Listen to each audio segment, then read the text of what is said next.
Alright, hello and welcome. This is the fourth tutorial in the intro to your first virtual reality project using Unity and the SteamVR Assets package. Please note, for those of you who haven't seen my previous videos, the version of Unity that I am using. Also, little side note, right is pink, left is green for the clicks. Alright.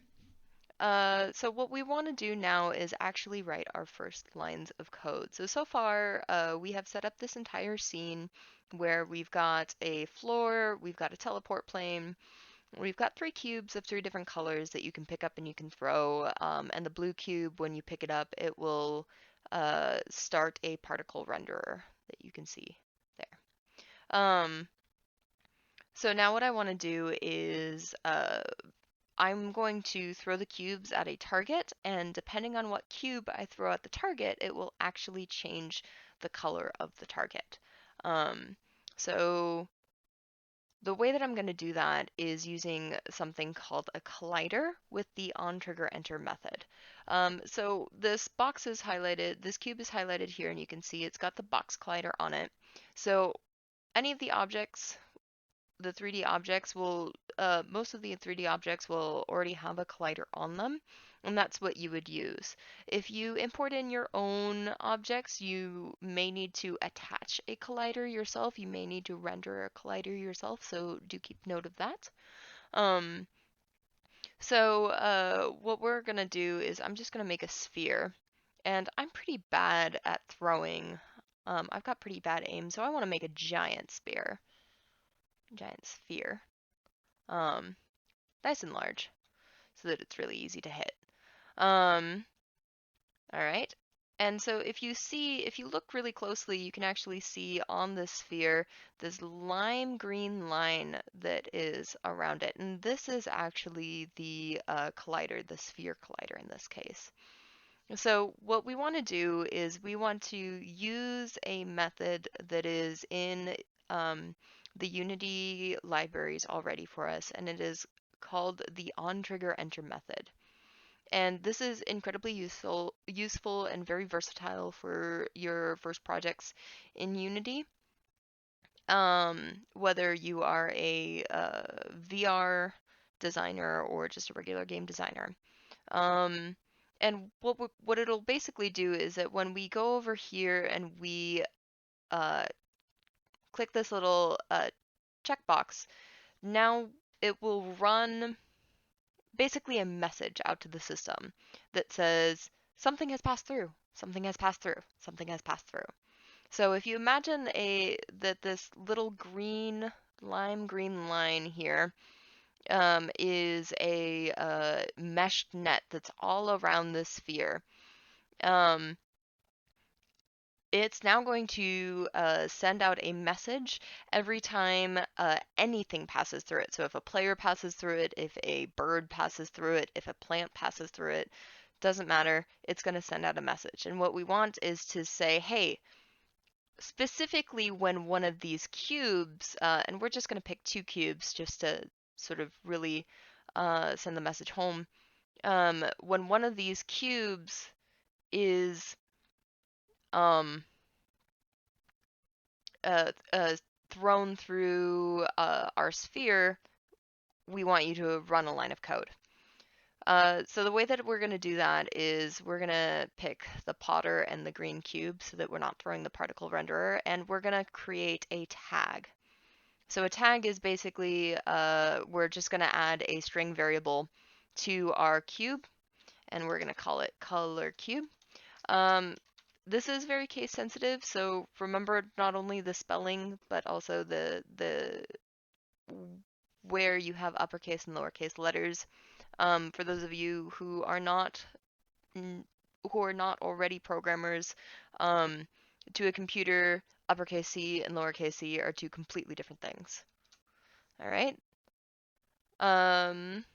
So now I've got this extra tag here, so I'm going to add it to my cat cube and to my green cube, but not to my blue cube. All right. So now I've got a sphere that has the trigger is selected, and now I've got color cube on here and here. So I've already created the script in that all I did was right click on this big open gray space, go up to the create menu and select a C# script. For my computer, that also opens up Visual Studio. Your computer might be different. So I'm going to go over to my Visual Studio. I haven't done any of the code, so this is just what you see whenever you create a C# script in Unity. So these methods are already pre-done for you. So we have the void start and the void update. They're very self-explanatory.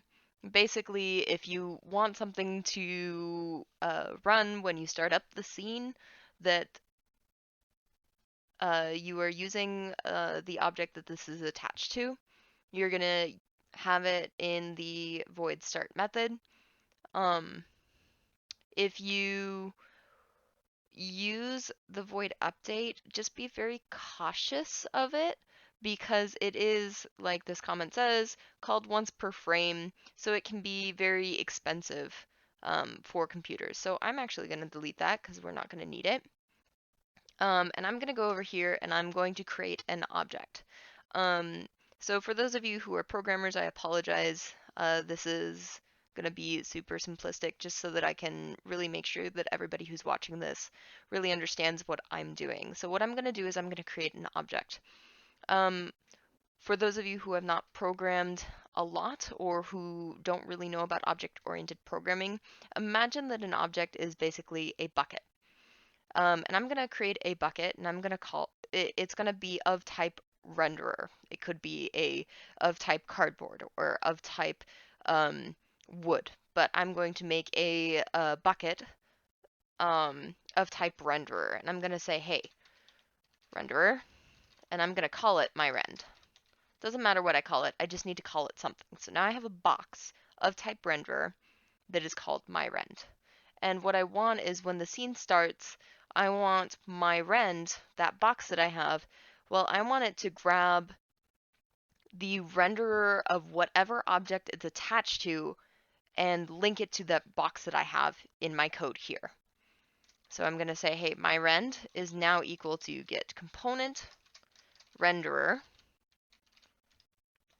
And what this says is, hey, the object that I'm attached to that has this line of code in the inspector for that object, that renderer is now in this box. All right, so now what I want to do is I've got my renderer object, I've got my renderer box, it's got things in it, it's full of values, so now I'm going to use the OnTriggerEnter method. So OnTriggerEnter, and it fills all of that out for me because it is wonderful. So this is the method that's going to run anytime any object passes through my sphere. And we also have here collider other. So this other is going to be whatever other object passes through that mesh. So I want to say, hey, if other dot compare tag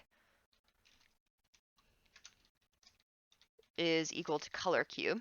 Make sure that you get your spelling and your capitalization right. So now it'll run whatever is between these two brackets anytime any object passes through that space that has the tag color cube. And I want to say, hey, if the other object's name is color cube, I want you to make another object, another box, but this time of type material. And I'm just going to call it M for simplicity's sake. So material M is equal to other dot get component. So in other words, don't get my material, get the other object's material. Get component renderer, because the object that we're pulling this from, how to phrase this, material is a inner component inside of the box renderer. So I'm going to say, hey, renderer brackets dot material. There we go. And now I'm going to say, hey, my rend So that box that I made earlier, dot material, that object's material is now equal to M. So super easy. It's like 6 lines of code. That's it. Make sure you save. Now I can go back to my Unity scene. And on this sphere is where I want to add the color cube script. So I'm just going to drag and drop that there. If that doesn't work for any reason, you can also drag and drop it over here, and you can also look it up using the add component button here. And so now you can see this is my script. Quick note, if I had made any of my variables or any of my methods public, you would be able to see them and play with them just like you can do over here. So just as a little show of that, I'm going to say, I'm just going to make an int variable public int x. So now if I save this and I go back to my Unity scene, I now have an x variable that's there. All right, so now I have that. I have my color cubes, and so now I'm actually going to take off my headset so you won't hear any more audio from me, but I am going to put on my headset and just show you.